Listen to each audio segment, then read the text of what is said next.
August 28th. Funny how a date can sit there on a calendar like it's nothing. Just another number. Just another page ready to be torn away. But then it creeps closer, and suddenly that little square carries weight. A heavy, suffocating weight. Because you know on that day, someone you love is walking away. Not a stranger, not a passerby. No, someone who mattered.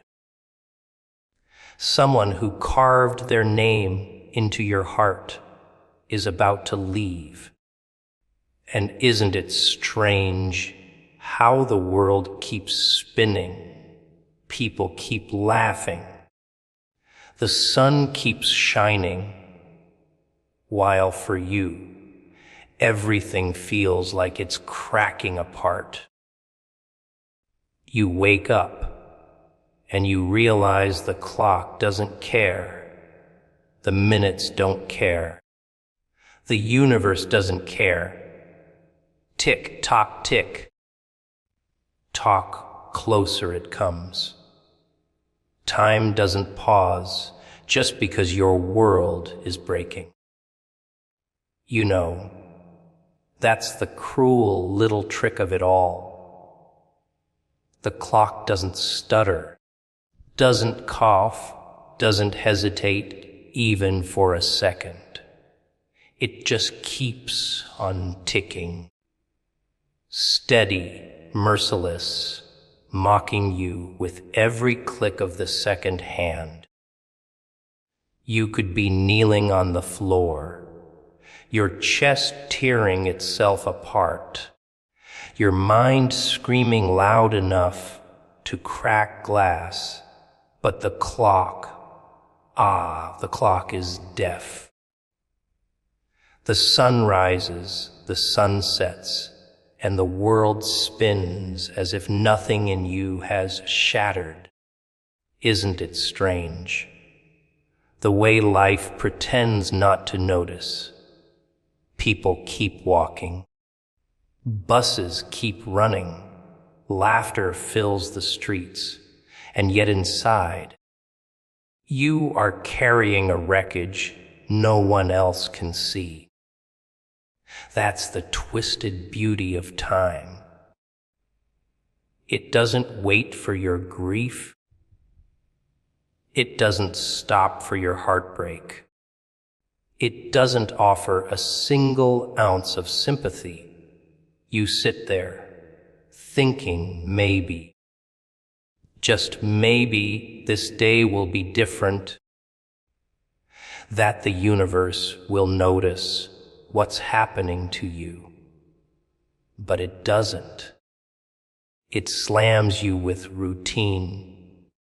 The morning coffee still tastes bitter. The traffic still jams. The news still flashes its endless nonsense. And you realize, painfully, that you're the only one bleeding on the inside. Because while your world has cracked open, the rest of the planet has the audacity to keep breathing. Isn't that the most maddening part? That you can lose someone, love someone so deeply, and when they leave, the stars don't even flicker. The ground doesn't split open, the heavens don't cry with you. Just silence, indifference, and the tick-tock reminder that everything keeps moving without you. And then comes the fear, that terrifying whisper that maybe you'll be stuck in this moment forever. That time will keep going, dragging you behind it like some half-dead passenger, while the rest of the world moves on. You watch people smile, celebrate, start new chapters while you're still trying to stitch yourself back together. But here's the thing, that's the game, isn't it? Time is ruthless, but it's also revealing.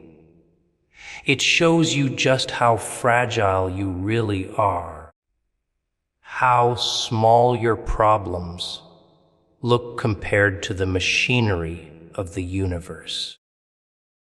It teaches you that you can't bargain with it, can't bribe it, can't slow it down. The only choice it leaves you with is this. Either let it crush you or learn how to crawl with it. And isn't it funny how crawling becomes walking? And walking becomes running even when you swear it won't. One day you're drowning in the minutes, every tick carving into your skin, and then slowly, you realize you're still breathing. You hate it at first. The idea of surviving without the one who left. But then you begin to see something twisted in it.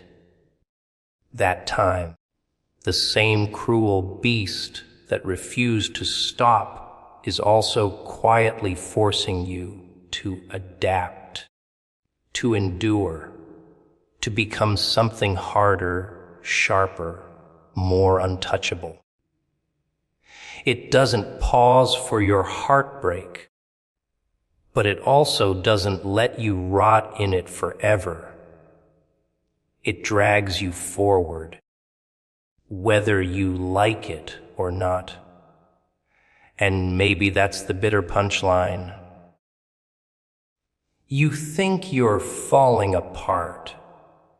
You think you can't handle the silence, the absence, the hole left behind, but time doesn't care about your protests.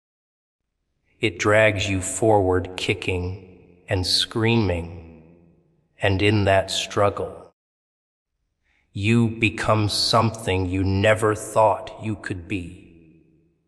Something stronger, something more dangerous, something alive despite the loss. Because the truth is, time doesn't pause when your world breaks. But maybe that's the only reason you survive at all pain of losing someone teaches you what strength really means. Not the kind of strength people like to brag about. No, not lifting weights. Not fake smiles in front of cameras. Not hollow words about being strong. I'm talking about the kind of strength that doesn't look like strength at all. The kind that drags you through nights where your chest feels like it's been carved open, where breathing feels like a punishment, and where every thought cuts like broken glass. That kind of strength is not loud. It doesn't announce itself. It whispers, it crawls. It hides inside the cracks of your suffering. And you don't even know it's there until you realize you're still standing when you thought you'd fall forever.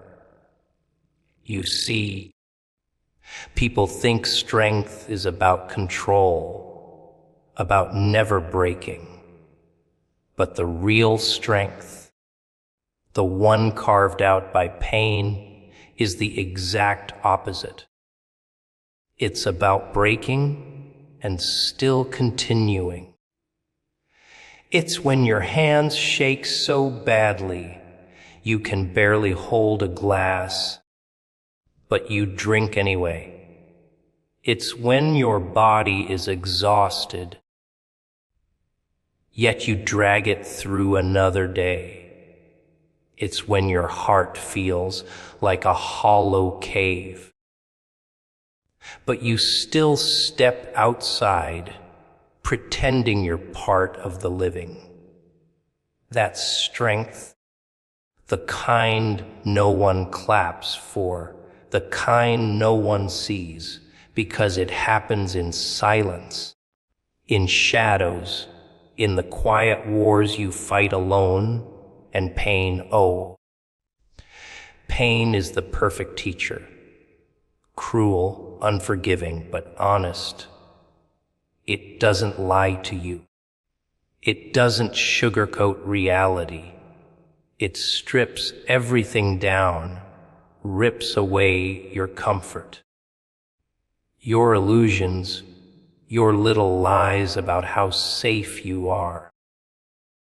It shows you the truth, that everything you love can be taken away in a single heartbeat. And in that brutal lesson, pain forces you to evolve. You learn that you can't control what leaves, but you can control what stays inside you. You can keep the fire burning, even when the wind tries to smother it. That's what strength really means.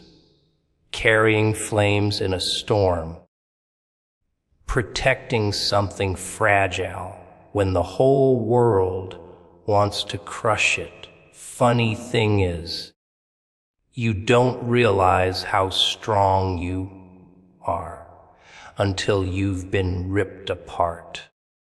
You don't discover it when life is smooth, when everything is neatly in place. No. You find it in the ashes. You find it when you're sitting on the floor, staring at nothing, realizing the one you love is gone, and yet, here you are, breathing, blinking, existing. You hate yourself for it sometimes, because you think survival without them is betrayal. But it's not. It's proof. Proof that pain didn't kill you. Proof that you've carried a weight heavier than your own soul, and you're still crawling forward. That's strength. Not pretty, not glamorous, but raw, unpolished, undeniable. And then something darker happens.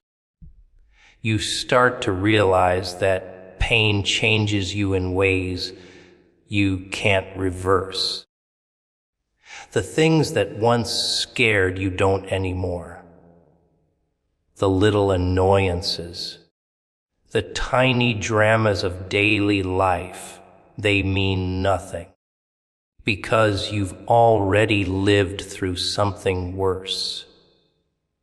The worst. Once you've faced heartbreak, once you've watched love slip through your fingers, everything else loses its edge. You've been stabbed by life itself. Paper cuts don't scare you anymore. That's another form of strength, isn't it? The immunity, the armor you grow without asking for it. Pain is not just a teacher, it's a blacksmith. And it forges you into something harder than you ever wanted to be. Of course, nobody sees this. To the world, you might just look tired, maybe a little colder, maybe a little quieter. They don't see the battlefield behind your eyes. They don't see the nights you've fought yourself to stay alive. They don't see how every step you take feels like dragging chains, but you take them anyway. They don't see the strength pain has drilled into your bones, because it doesn't shine, it doesn't roar. It just exists, silent, steady, unshakable. A strength born from loss, the kind you never asked for, but the kind you now carry. Whether you like it or not, every goodbye forces you to meet a new version of yourself. It's funny, isn't it? You think you know who you are. You think you've got yourself figured out. Your habits, your routines, your silly little comforts. Then someone you love walks out of your life. And suddenly, that version of you dies with them. The person who laughed with them. The one who shared secrets. The one who found joy in the small, stupid details. That version doesn't exist anymore. It's gone, carved out of you like it never mattered. And in its place, you're left with someone else, someone you didn't ask to become, someone unfamiliar staring back at you in the mirror. That's the strange thing about goodbyes. They're not just an ending, they're a rebirth. A violent, messy rebirth. You're dragged into it kicking and screaming, whether you like it or not. You wake up one day and realize your smile doesn't stretch the same way. Your laugh doesn't sound the same. Even the way you walk feels heavier. Because every goodbye takes a piece of the old you, and without it, you're forced to rebuild. And rebuilding, oh, that's the cruelest part. Because you don't rebuild out of choice. You rebuild out of necessity, out of survival, out of the sheer fact that the world doesn't care about your brokenness. And so you adapt, you morph, you transform. But here's the trick. You never know who you'll become. Sometimes you become colder, sharper, harder, like a blade that's been through the fire. Other times you become softer, quieter, more distant, like smoke fading into the air. Every goodbye reshapes you, and it doesn't ask for your permission. It doesn't wait for you to be ready. It just happens. One moment you're the old you. The next moment you're staring at someone who's carrying scars that weren't there before. And the scariest part, you can't go back. You can never go back. The old you is buried with the moments you lost. And the new you is all that remains. And isn't it twisted? How we pretend we're the same. How we tell people, I'm fine, I'm okay, while deep down we know we're lying. We know we've changed. We know we've been altered. But admitting that feels like admitting defeat. So, we hide it. We laugh at the right times. We nod when people talk. We carry conversations as if nothing has shifted. But inside, we're studying this stranger we've become, trying to understand them, trying to tame them. And sometimes that stranger frightens us.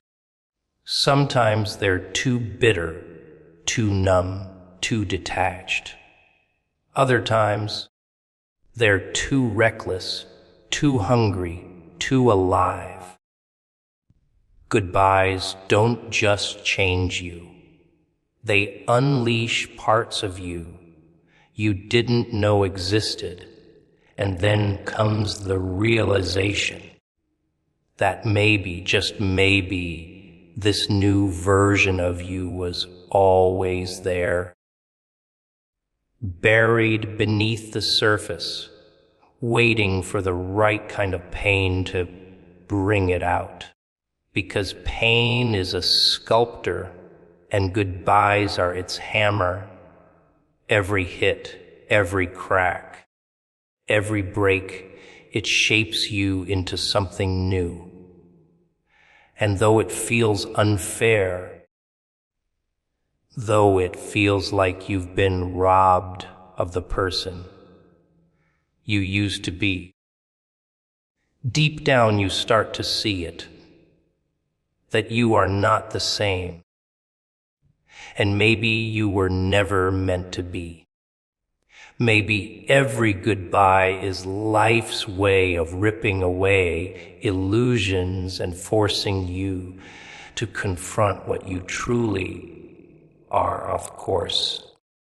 It doesn't happen overnight. You don't just wake up and accept the stranger inside you. No, you wrestle with them. You argue, you deny, you resist. You cling to memories of who you were, trying to squeeze yourself back into old skin that no longer fits. But over time, little by little, you give in, you let go, you stop fighting, and you start to realize this new version of you isn't weak. They're just different. They carry shadows in their eyes, sure, but they also carry fire in their veins. They know loss, but they also know resilience. They've tasted heartbreak, but they've also tasted survival. That's the price of every goodbye. You bury oneself only to discover another.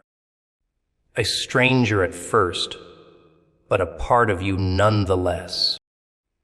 Funny thing about endings, everyone's so terrified of them. They hear it's over and immediately think of loss, failure, some kind of tragic curtain closing on their lives. But sometimes the most powerful words you'll ever hear are exactly that. It's all over. Because it doesn't always mean destruction.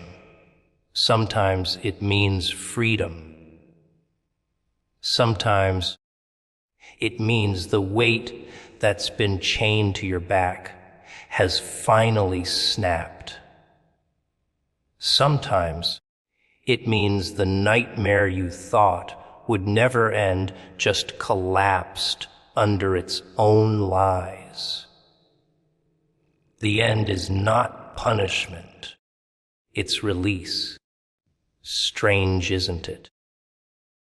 how the mind has been trained to believe that when something comes to an end, it must be because of failure, because of weakness, because of some cosmic punishment handed down to you. People wear endings like scars, telling everyone, look, I lost, look, I was destroyed. But what if the end wasn't destruction at all? What if the very thing you're crying over was the handcuff around your wrist? What if the collapse you feared so much was actually the key turning in the lock?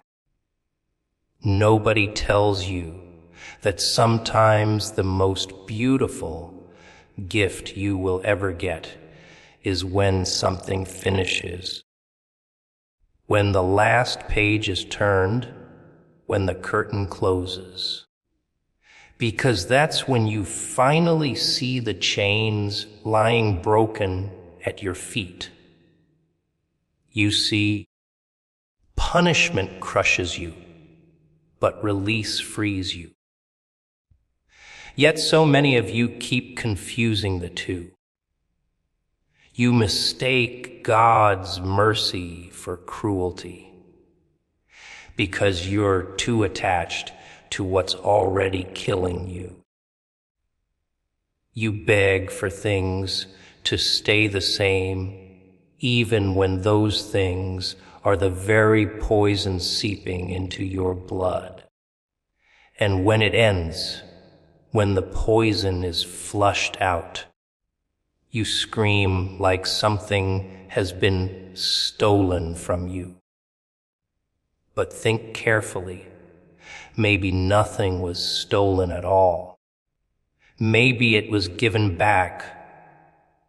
Your time, your peace, your chance to breathe again.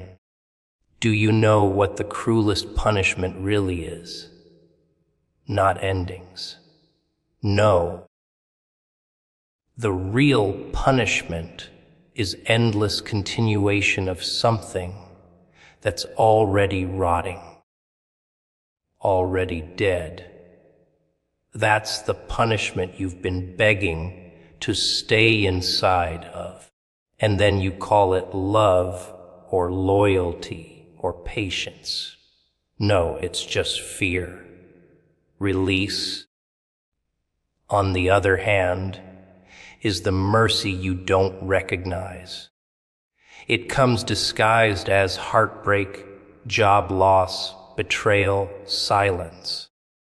It comes in the form of doors, slammed in your face, people walking away, opportunities crumbling like ashes.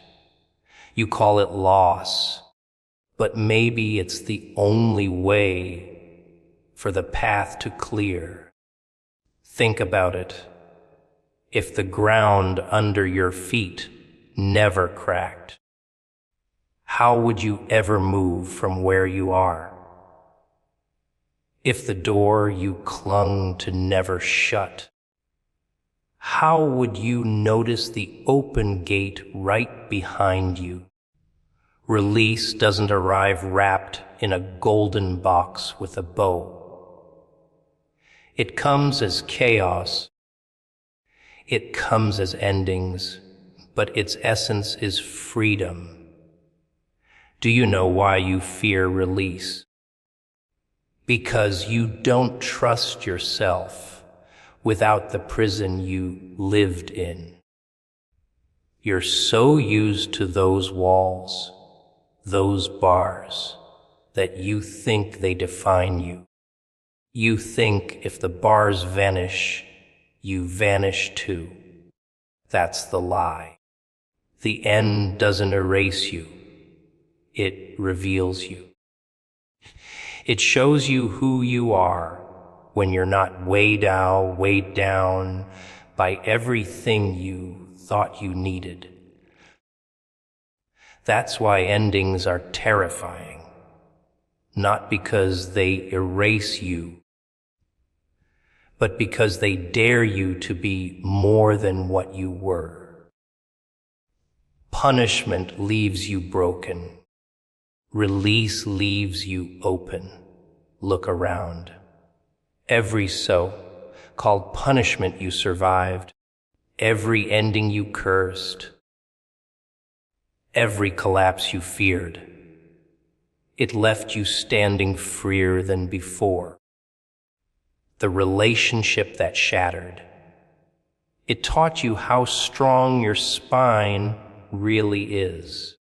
The job you lost, it carved out space for something better. The betrayal, it peeled the mask off people you should have never trusted.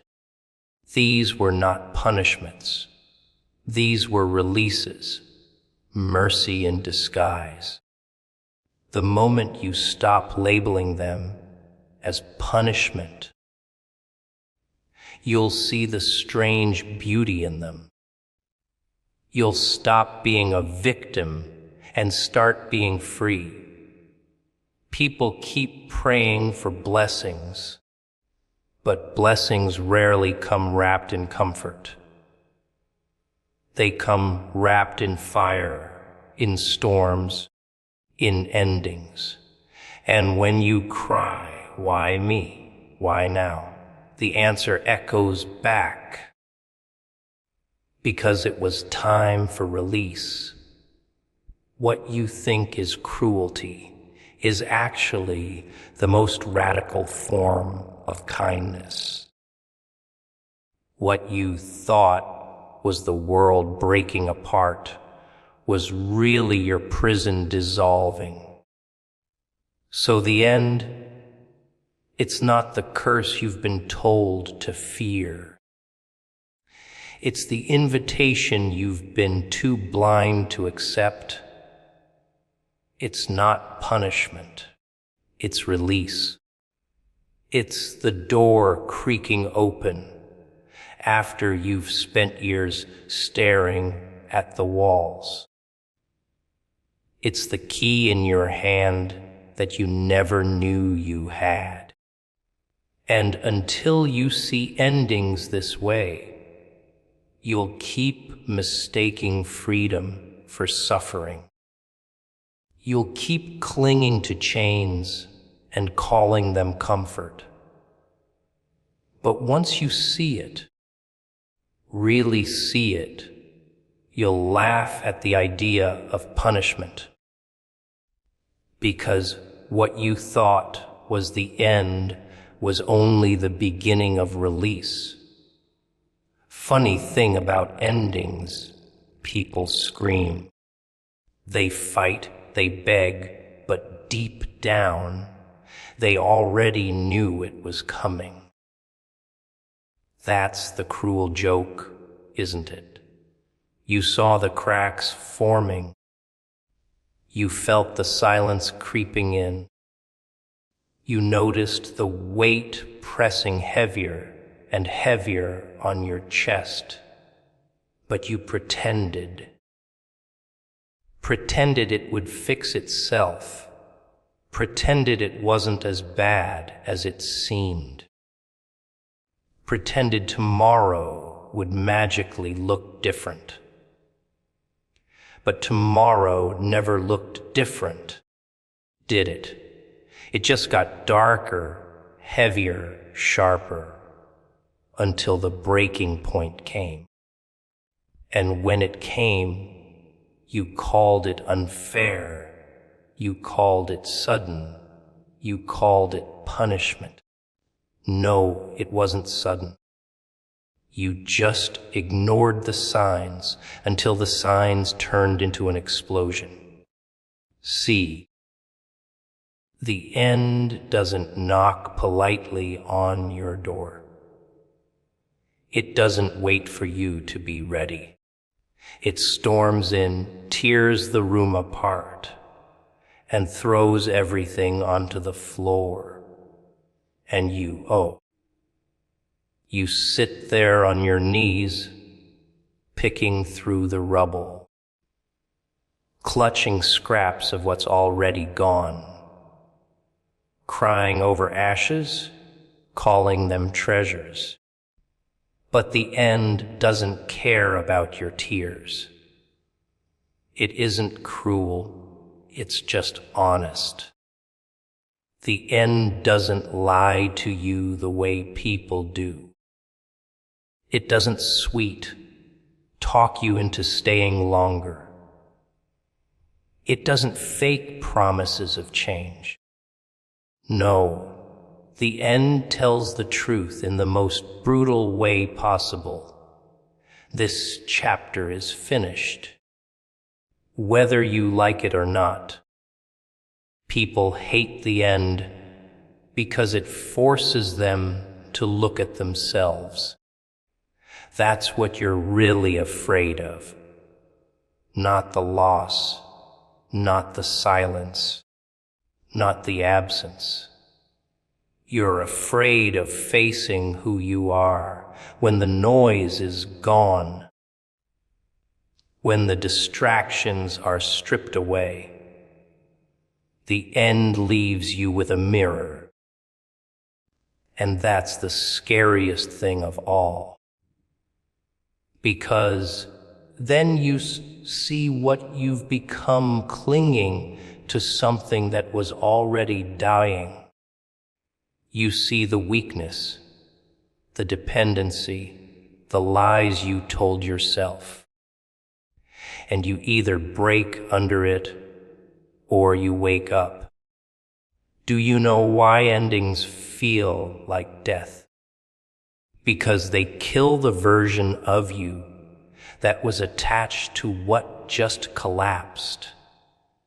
And oh, that part of you screams, it resists, it claws at the walls, because it doesn't want to die. It doesn't want to let go. But maybe that part of you has to die for the rest of you to finally breathe. Endings are not here to destroy you. They're here to cut away the pieces you no longer need. The friendships, the jobs, the habits, the addictions, the illusions. They're all dead weight, and the end is the knife. Sharp, merciless, but necessary. The truth is, the end doesn't take away anything that was meant for you. That's the illusion you built in your head, that you lost something that belonged to you. No, if it belonged to you, it would still be here. If it was meant for you, it wouldn't have dissolved in your hands. The end only takes away what was never yours to keep. It's not theft. It's correction. It's cleaning. But of course, you don't see it that way when you're bleeding on the floor. You see it as loss. Because you love the cage, you worship the chain, and now the chain is gone. Think about it. How many times in your life have you survived something you swore you couldn't survive? How many times did you beg for it to come back, only to realize later that you're better without it?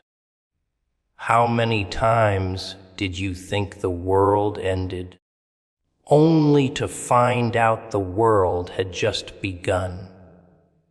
But you never learn, do you? Every new ending feels like the first. Every collapse feels like the final blow.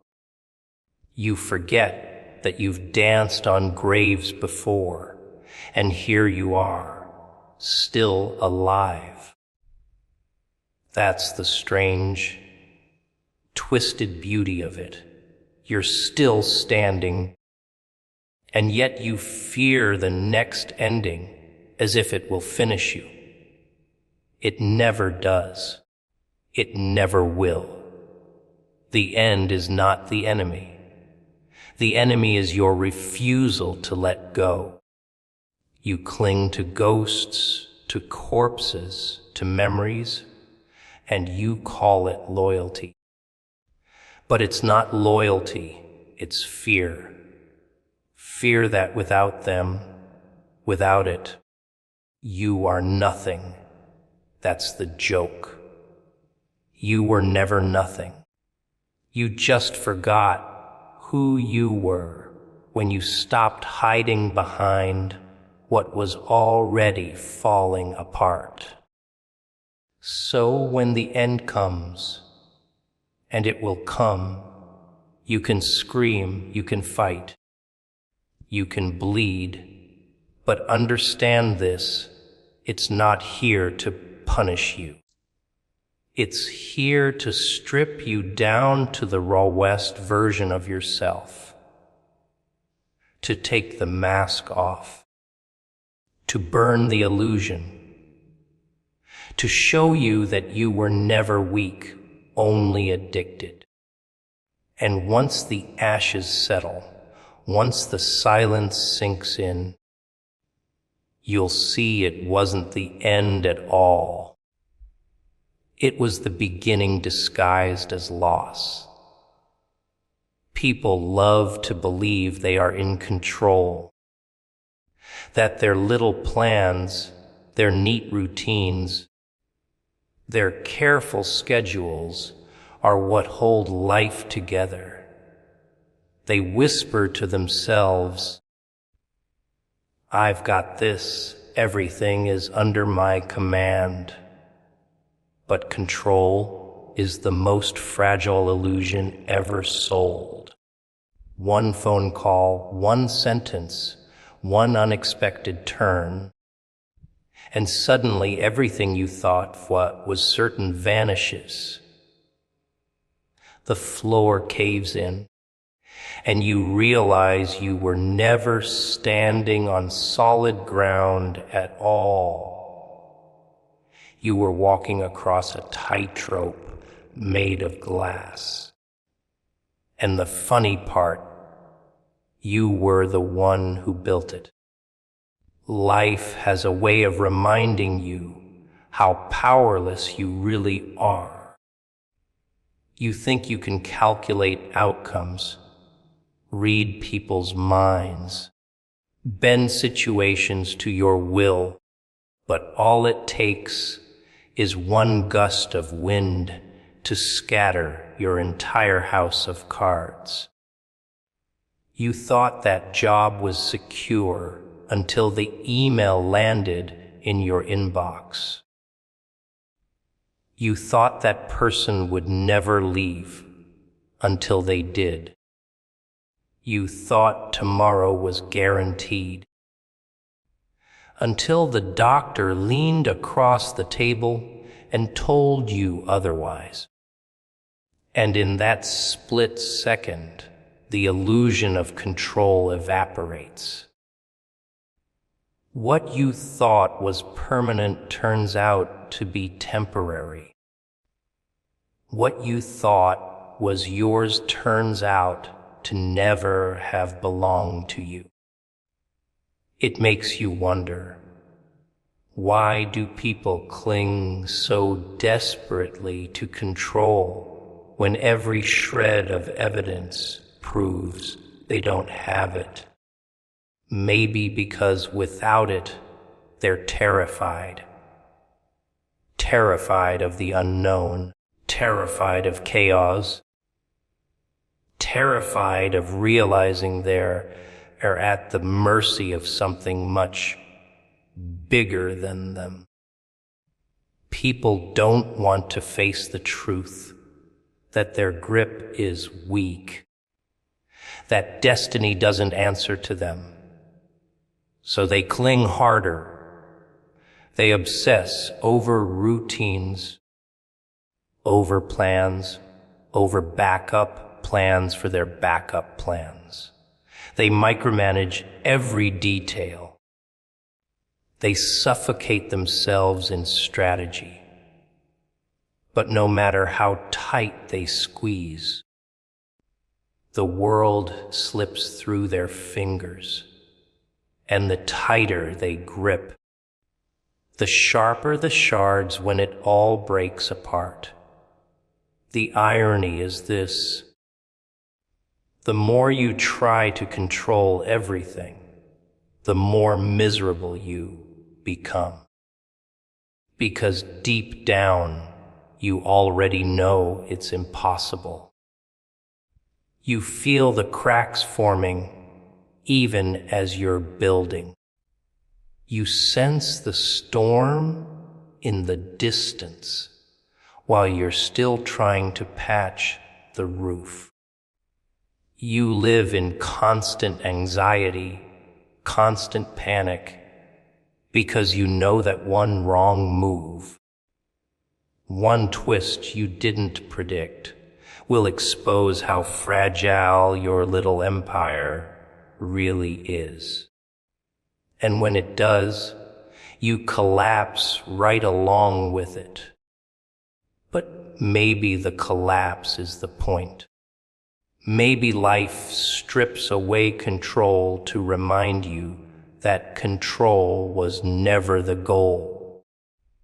Maybe it isn't about having power over everything, but about learning how to survive when everything falls apart. Maybe freedom isn't in control, but in surrender. The moment you stop fighting the chaos stops owning you. The moment you stop pretending to steer the wheel, you actually start seeing the road. That's the paradox no one wants to admit. You don't find strength in controlling the storm. You find strength in learning how to dance in it. Think about it. Has anything in your life ever gone exactly the way you planned?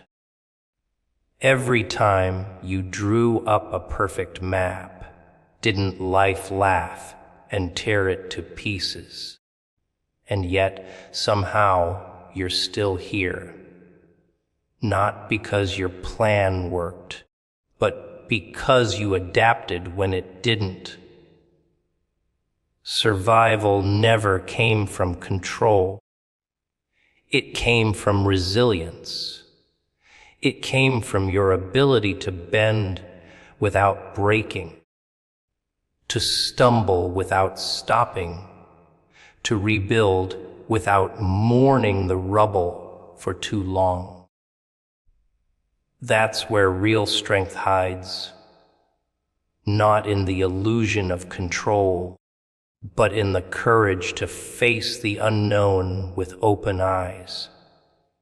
The truth is, people don't want freedom, they want certainty. They want guarantees. They want promises carved in stone so they can feel safe. But life doesn't hand out guarantees. Life hands out opportunities wrapped in uncertainty. And the ones who thrive aren't the ones who cling to their blueprints.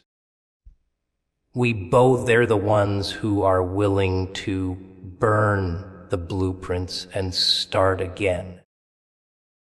The ones who can look at the wreckage and smile because they know chaos doesn't destroy them, it shapes them. So maybe you were never meant to control life. Maybe you were meant to live it, raw and unfiltered, with all its unpredictability and madness. Maybe the point isn't to master the storm, but to let the storm master you into someone stronger, sharper, unbreakable. Because once you stop needing everything to be predictable, you stop being afraid. Once you stop demanding control, you stop being controlled. And in that moment, the chaos that used to terrify you becomes the very thing that sets you free.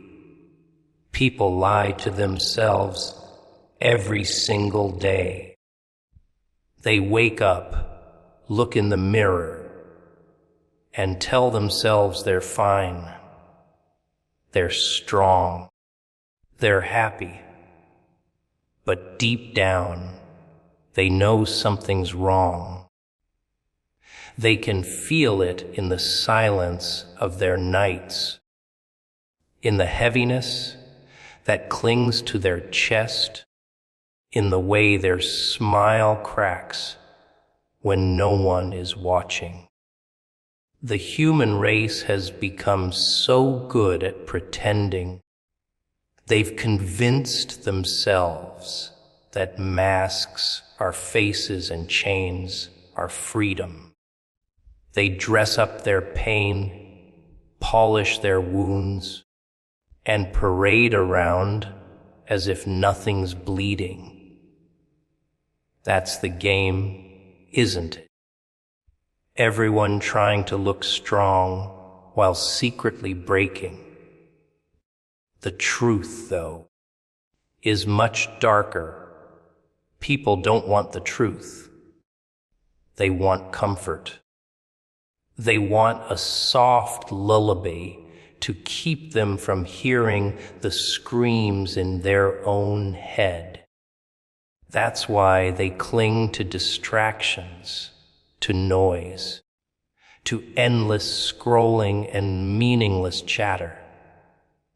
Because silence is too dangerous. Silence forces you to face what you've buried, what you've ignored, what you've been running from. And nobody wants that. They'd rather drown in noise than be haunted by their own thoughts. They call it entertainment, but really it's anesthesia. They keep themselves numb because the truth would burn. And yet, the funny part is, the truth doesn't go away just because